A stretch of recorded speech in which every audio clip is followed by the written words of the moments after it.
അങ്ങനെ പെഡ്ഡി മൂവി കണ്ടിറങ്ങിയിരിക്കുകയാണ്. രാം ചരൺ നായകനായ Peddi. Sports, emotional, motivational thriller എന്നുള്ള രീതിക്ക് വന്നൊരു പടമാണ്.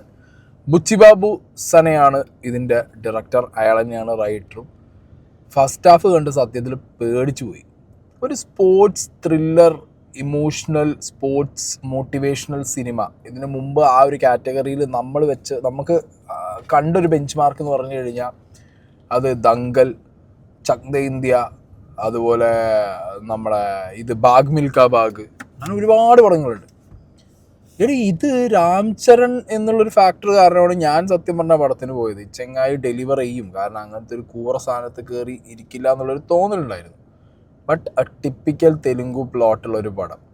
എൻ്റെ പൊന്നുമക്കളെ, ഫസ്റ്റ് ഹാഫൊക്കെ തീരാൻ പെട്ട പാട് സത്യത്തിലുണ്ടല്ലോ, വയ്യാതെ തിയേറ്ററിൽ ഇരുന്നിട്ട്. കാരണം ഇത് MS ധോനിയിൽ തുടങ്ങുകയാണ്. അവിടുന്ന് നേരെ ഈ പടം പോകുന്നത് ദങ്കലിക്ക്, പിന്നെ ഈ പടം നേരെ പോണത് ബാഗ് മിൽഖ ബാഗിക്ക്. ക്രോസ് ഓവർ സ്പോർട്സ്മാൻ എന്നൊക്കെ പറഞ്ഞൊരു കോൺസെപ്റ്റൊക്കെ ഞാൻ എൻ്റെ ലൈഫിൽ ആദ്യമായിട്ട് കേൾക്കുന്നത്. ഒരു പ്രൊഫഷണൽ ക്രോസ് ഓവർ സ്പോർട്സ്മാൻ എന്നൊക്കെ പറഞ്ഞിട്ടൊരു അപരാധമൊക്കെ ഉണ്ടാക്കി വെക്കുക എന്ന് പറഞ്ഞു കഴിഞ്ഞാണ്ടല്ലോ, അതിന് വേറൊരു റേഞ്ച് വേണം. ഇതൊരുമാതിരി ഫസ്റ്റ് ഹാഫിൽ ഈ പെഡ്ഡി എന്ന് പറഞ്ഞ രാം ചരൻ്റെ ക്യാരക്ടർ, അതിന് കൊടുക്കുന്നൊരു ഹൈപ്പ് ഉണ്ട്. അത് പിന്നെയും ഞാൻ ഓക്കെ ആയി. കാരണം ഈ തെലുങ്ക് മൂവീസിലൊക്കെ നായകൻ വരുന്നതിന് മുമ്പ് ഉള്ളൊരു ഹൈപ്പ് കൊടുക്കലുണ്ടല്ലോ, ആ ഹൈപ്പ് കൊടുക്കലിൻ്റെ ഒരു എക്സ്ട്രീം ആദ്യം തുടങ്ങുകയാണ്. പെഡ്ഡീൻ്റെ ക്രിക്കറ്റ്, പെഡ്ഡീൻ്റെ ഓട്ടം, പെഡ്ഡീൻ്റെ മറ്റേ ഗുസ്തി എന്നൊക്കെ പറഞ്ഞിട്ട് ഒരു ഹൈപ്പ് കൊടുക്കുകയാണ്. ഈ ഹൈപ്പ് കൊടുത്തതിനിടയ്ക്ക് ബൊമ്മൻ ഇറാനീൻ്റെ ഒരു ക്യാരക്ടർ വരുന്നുണ്ട്. ഈ ക്യാരക്ടർ എക്സ്പ്ലോർ ചെയ്യുകയാണ് ആരാണ് പെഡ്ഡി എന്നുള്ളത്. ഇത്രയും പറയുന്ന ഒരുത്തൻ ആരാടാന്ന് പറഞ്ഞിട്ട് എക്സ്പ്ലോർ ചെയ്ത് തുടങ്ങുന്ന ഒരു ഫസ്റ്റ് ഹാഫാണ്. അതിലേക്ക് കഥ കൊണ്ടുവരാൻ വേണ്ടിയിട്ട് നമ്മുടെ നാടിൻ്റെ ഇപ്പോഴത്തെ സ്പോർട്സിൻ്റെ ഒരു അവസ്ഥ, ഒളിമ്പിക്സിൽ നമുക്ക് ഒരു രീതിയിലും ഒന്നും ചെയ്യാൻ പറ്റാത്ത, അല്ലെങ്കിൽ വളരെ കുറച്ച് മാത്രം, ഇത്രയും കോടിക്കണക്കിന് ആളുകളുള്ള ഈ രാജ്യത്ത് നിന്ന് നമുക്ക് എത്ര മെഡൽ ഒളിമ്പിക്സിൽ കിട്ടുന്നു എന്നുള്ള ആ ഒരു സ്ഥിരം സാധനത്തിൽ നിന്ന് തുടങ്ങുകയാണ്. ഇവിടുന്ന് അങ്ങോട്ട് തുടങ്ങിയിട്ട് ഈ സാധനം പിന്നെ പെഡ്ഡിയുടെ കഥ എന്ന് പറഞ്ഞിട്ടാണ് കൊണ്ടുപോവാണ് ഈ സാധനം. ഈ പെഡ്ഡിയുടെ കഥ എന്നൊക്കെ പറഞ്ഞിട്ട് ക്രിക്കറ്റ് കളിക്കുന്ന കുറച്ച് സാധനങ്ങളുണ്ട് ഈ പെഡ്ഡി, രാം ചരൻ്റെ ക്യാരക്ടർ. എൻ്റെ മോനെ, അതിലൊക്കെ കുറച്ച് ഷോട്ടൊക്കെ അടിക്കുന്നുണ്ട്. എന്തുവാടേ അതൊക്കെ ഹീറോയിസം ആവാം, ലാർജർ ദാൻ റിയൽ ലൈഫ് ആവാം, ലോജിക്ക് വേണ്ട, എല്ലാം മാറ്റി വെച്ചോ നിങ്ങൾ. ബട്ട് സ്റ്റിൽ കാണുന്ന ഓഡിയൻസിന് ഊമ്പിച്ചു വിടുന്ന ഒരുമാതിരി പരിപാടിയാണ് ചെയ്യാൻ പാടുമോ? അയ്യോ, ഇത് അപരാധമല്ല, അതിക്കപ്പുറം വേറെ എന്തോ ഒരു സാധനമാണ് ആ ക്രിക്കറ്റിൽ കാണിച്ചു വെച്ചിട്ടുണ്ടായിരുന്നത്. അങ്ങനെ ക്രിക്കറ്റ് എന്ന് പറഞ്ഞിട്ട് കുറച്ച് നേരം ഈ സാധനം ഓടിച്ചു.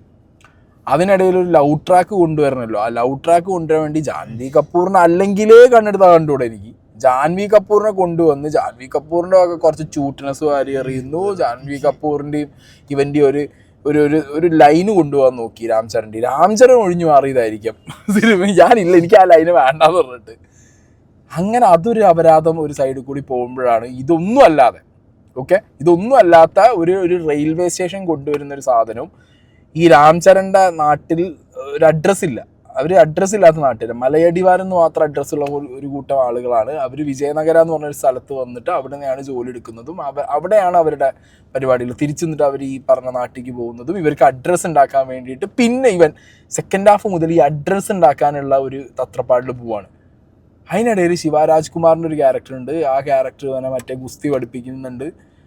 അങ്ങനെ ഫസ്റ്റ് ഹാഫ് മൊത്തം ഉണ്ടല്ലോ അസഹനീയമായ ഫസ്റ്റ് ഹാഫ്. അതിൽ തന്നെ ഒരു പാട്ട് തീരണില്ല അല്ലേ? എത്ര നേരം പാടിങ്ങോണ്ടിരിക്കണത്, പാടി ഞാനിത് ഇപ്പൊ തീരും എവിടെ പാട്ടും തീരണില്ല. അങ്ങനെ പാടി പണ്ടാറടങ്ങിയിട്ട് ഫസ്റ്റ് ഹാഫിന്റെ കുറെ വക ആ പാട്ട് കൊണ്ടുപോയി. പിന്നെ ഈ ക്രിക്കറ്റ് അപരാധം കാണിച്ചു.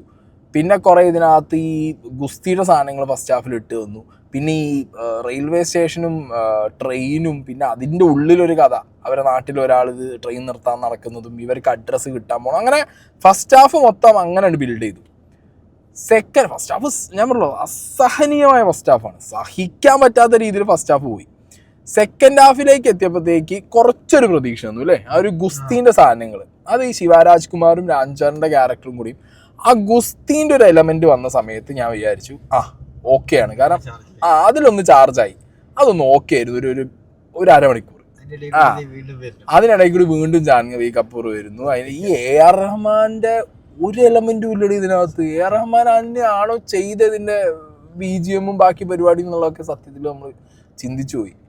അങ്ങനെ അത് പോട്ടെ, ആ സൈഡൊക്കെ ഇപ്പം ഈ പറഞ്ഞ ടെക്നിക്കൽ സൈഡൊക്കെ വിട്. ഈ ഒരു കഥയുടെ എലമെൻറ്റിക്ക് തന്നെ വരുമ്പോൾ ഗുസ്തിമ നിൽക്കുന്നു വിചാരിച്ച സാധനങ്ങൾ ഗുസ്തിമിലും നിന്നില്ല. ഗുസ്തിന്നും കൈവിട്ട് പോയി, ഗുസ്തിന്നും പോയി, കാലും മുറിച്ച് പാരാ ഒളിമ്പിക്സ് പോള്. എന്നിട്ട് ലാസ്റ്റ് ക്ലൈമാക്സ് ഒക്കെ എത്തുമ്പോഴത്തേക്ക് ഒരു 10-20 മിനിറ്റ് മോട്ടിവേഷൻ പ്രസംഗവും പ്രസംഗിച്ചുകൊണ്ടിരിക്കുന്നു മുതൽ രാംചരൺ. അയ്യയ്യോ, അത് കേട്ടപ്പോഴത്തേക്ക് സത്യത്തിലുണ്ടല്ലോ വെറുത്ത് പണ്ടാറണങ്ങിപ്പോയി പടം. ആകതിൽ എനിക്ക് ഒരു ഗുഡ് എലമെന്റ് എന്ന് തോന്നിയത് ആ ഗുസ്തീൻ്റെ ടൈമിലുണ്ടായിരുന്ന കുറച്ച് സാധനങ്ങളുണ്ട്. എങ്ങനെ ഗുസ്തി പഠിക്കുന്നു, ശിവരാജ്കുമാർ എങ്ങനെ ഇത് സാധനം സെറ്റ്, അത്ര മാത്രം. അല്ലാത്ത പക്ഷം ഉണ്ടല്ലോ ഈ പടം ഔട്ട് ആൻഡ് ഔട്ട് അസഹനീയം. അത്രയും സഹിക്കാൻ പറ്റാത്ത രീതിയിൽ കൊണ്ടുപോയിരുന്നു. ആൻഡ് സെക്കൻഡ് ഹാഫിൻ്റെ ക്ലൈമാക്സ് ഒക്കെ എത്തുമ്പോഴത്തേക്ക് ഈ സ്പോർട്സ് മോട്ടിവേഷണൽ മൂവീസിൽ നിന്ന് കിട്ടേണ്ട ഒരു തരം ത്രില്ലും കിക്കൊക്കെ ഉണ്ട് നമുക്കിപ്പോൾ. ഞാൻ കുറേ പടങ്ങൾ പറഞ്ഞല്ലോ, ദംഗൽ എന്നും ചക് ദേ ഇന്ത്യ എന്നും ബാഗ് മിൽഖാ ബാഗ് എന്നും MS ധോനി എന്നും അങ്ങനെ കുറേ സാധനങ്ങളിൽ നിന്ന് നമുക്ക് കിട്ടുന്ന ഒരു തരം അഡ്രിനാലിൻ റഷ് ഉണ്ട്. ഇത് കണ്ടിറങ്ങുമ്പോൾ നമുക്ക് നാളെ എന്തെങ്കിലുമൊക്കെ ചെയ്യണം എന്നുള്ളൊരു ഫീലിംഗ് വരുന്ന, നിങ്ങളൊരു സ്പോർട്സ് പേഴ്സൺ ആണ്, അല്ലെങ്കിൽ നിങ്ങൾക്ക് എന്തെങ്കിലും ഒരു സ്പോർട്സിൽ ഇഷ്ടമുണ്ടെന്നുണ്ടെങ്കിൽ, ഇപ്പോൾ ക്രിക്കറ്റ് കളിക്കുന്ന ഒരുത്തനാണെന്നുണ്ടെങ്കിൽ ഒരു മോട്ടിവേഷണൽ മൂവി കണ്ട്, ഇപ്പോൾ റണ്ണേഴ്സിൻ്റെ ഒരു മോട്ടിവേഷണൽ മൂവി കണ്ടിറങ്ങിയാൽ അടക്കം നിങ്ങൾ എന്ത് ചെയ്യും? നാളെ ഗ്രൗണ്ടിൽ ഇറങ്ങിയിട്ട് ചിലപ്പോൾ ഷൂസ് ഇട്ട് പായും, ചിലപ്പോൾ 2 6 അടി, ഒരു മോട്ടിവേഷണൽ സാധനം കിട്ടണം, ഒരു ഹൈ കിട്ടണം അല്ലേ, ഒരു രോമം നീച്ചക്കുന്ന എന്തെങ്കിലും കിട്ടണം. ഇത് എൻ്റെ രോമത്തിനോട് ഞാൻ ചോദിക്കണം, നീക്കടാന്നൊക്കെ. ക്ലൈമാക്സ് ഒക്കെ എൻ്റെ രോമം ഇന്ന തന്തയ്ക്ക് വിളിച്ചു, നീച്ചിട്ട് പോടാ, രോമം വരെ ഉറങ്ങിപ്പോയി. അങ്ങനത്തെ അവസ്ഥയിലുള്ളൊരു ഒരു തരം ക്ലൈമാക്സിക്കുള്ള കൊണ്ടുവരലും അത് കഴിഞ്ഞിട്ട് അയ്യോ, ഞാൻ എന്താ പറയുക, കുറേ പറഞ്ഞാൽ സ്പോയിലറായി പോകും. രാംചരണ് ട്രെയിനിന് പൂജ വെക്കുന്നു, സ്റ്റേഷൻ കിട്ടുക, സ്റ്റേഷന്റെ പേര് എന്താ ചെയ്യുന്നത്, അപ്പള സ്റ്റേഷൻ എന്നൊക്കെ പറയുന്നത്, സ്റ്റേഷനും കൊണ്ട് അപ്പളവളസ. അങ്ങനെ ആകെ മൊത്തം തെലുങ്കന്മാർക്ക് ചിലപ്പോൾ പറ്റുമായിരിക്കും, ഓക്കെ, കന്നഡത്തിലും തമിഴിലൊക്കെ ഇത് വർക്കാവും എന്നുള്ളത് അറിയാൻ പാടില്ല, ഓടി വരും. കാരണം ഇങ്ങനത്തെ ഒക്കെ പ്ലോട്ട് അവർക്ക് ചിലപ്പോൾ വർക്കാണ്, അവർക്ക് ഇത് ചിലപ്പോൾ ഇത് ഇമോഷണലി കണക്ട് ആവുമായിരിക്കും. മലയാളികൾക്ക് ഈ സാധനം എത്രത്തോളം വർക്കാവുമെന്ന് എനിക്ക് അറിയാൻ പാടില്ല. എനിക്ക് വർക്കായില്ല, ഇവനും വർക്കായില്ല. ഞങ്ങൾക്ക് സത്യത്തിൽ ഓരോ സീന് കഴിയുമ്പോഴും ഞങ്ങളിങ്ങനെ പരസ്പരം നോക്കുകയായിരുന്നു, എന്തുവാണ് ഇത്, ഏതപരാധത്തിലാവൊന്ന് കയറി എന്നുള്ളത്. ആ രീതിക്ക് നാറ്റിച്ച് വെച്ചിട്ടുണ്ട് സാധനം. പിന്നെ രാംചരൺ ഇനിയിപ്പോൾ ഒരു നാഷണൽ അവാർഡ് കിട്ടാൻ വേണ്ടിയിട്ട് കഷ്ടപ്പെട്ടിട്ട് ചെയ്തു വെച്ചതാണോന്നും പറയാൻ പറ്റില്ല. അങ്ങനത്തെ ഒരു ഇമോഷണൽ സാധനം കൊണ്ടുവന്ന് ഈ കാല് മുറിക്കലും പാരാ ഒളിമ്പിക്സ് പോക്കും അതൊക്കെ വേണമെങ്കിൽ അങ്ങനെ ആ രീതിക്കൊക്കെ ആവും കൺവിൻസ് ചെയ്തിട്ടുണ്ടാവുക ചങ്ങായിനെ. അല്ലാതെ ഇപ്പം എന്ത് പറയാൻ, കാശ് വെറുതെ പൊട്ടിച്ച് കളയാൻ വേണ്ടിയിട്ട് ഇവർ പടർക്കണം. അത് ഇനി ഇവർക്ക് കാശ് കളയുന്നതുകൊണ്ട് എന്തെങ്കിലും സമാധാനം ഉണ്ടാവും അല്ലേ? നല്ലതല്ലോ എടുത്ത് വെച്ചുകൂടെ? അയ്യോ, എന്തായാലും മതിയായി. ഇനി ഞാൻ ഇങ്ങനത്തെ സിനിമകൾക്ക് അധികം കയറാൻ ചാൻസ് ഇല്ല മക്കളെ, മതിയായി. എനിക്ക് മടുത്ത് തുടങ്ങിയിട്ടുണ്ട്. കാരണം ഇതൊക്കെ ഇവന്മാരെ ഇത് മലയാളത്തിലും ഈ മേക്കിംഗ് കണ്ട് കുറേ പേര് ഇൻസ്പയർ ആയിട്ട് ഇത് പാൻ ഇന്ത്യൻ എന്ന് പറഞ്ഞിട്ട് ഇപ്പോൾ കുറേ സാധനങ്ങൾ എടുത്ത് വെക്കുന്നുണ്ട്. ദയവ് ചെയ്തിട്ട് സിനിമേനെ കൊല്ലരുതെന്നേ പറയാനുള്ളൂ. എന്തൊരവസ്ഥയാണ് രാംചരണൊക്കെ. ഡിസപ്പോയിൻമെൻ്റ് അല്ലേ, അത്ര ഡിസപ്പോയിൻമെൻ്റ് അല്ലേ, ഒന്നും പറയാനില്ല.